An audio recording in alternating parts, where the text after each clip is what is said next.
राक्षस ने छोटी बच्ची की नाक को जोर से दबा दिया और कसकर पकड़ लिया, जिससे वो सिर्फ मुंह से ही सांस ले पाए।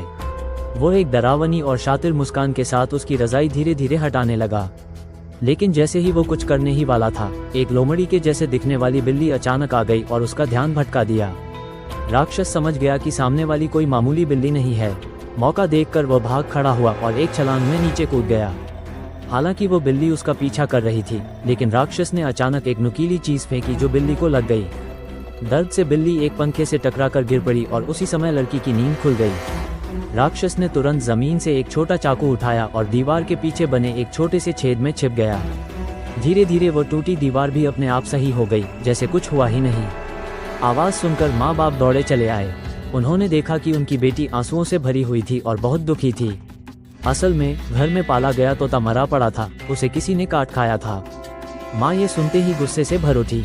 उन्होंने खिड़की पर खून से सना एक पंजे का निशान देखा और बिना सोचे समझे मान लिया कि वह लोमड़ी बिल्ली ने ही तोते को मारा है। गुस्से में आकर उन्होंने उस बिल्ली को घर से बाहर फेंक दिया, जबकि वो बिल्ली तो सिर्फ एक आवारा जानवर थी। दरअसल उस दिन उसने सड़क किनारे उस बच्ची की आत्मा को मदद के लिए पुकारते हुए देखा था। तभी वो कई मुश्किलों को पार करके उस सुनसान इलाके के छोटे से कस्बे तक पहुंची और सीधा उस बच्ची के घर में घुस गई। लड़की को वो प्यारी सी बिल्ली बहुत पसंद आई थी। उसने माँ से उसे पालने की जिद की थी, लेकिन आज वो बिल्ली बेगुनाह होकर भी घर से निकाल दी गई थी। फिर भी उस बिल्ली ने हार नहीं मानी।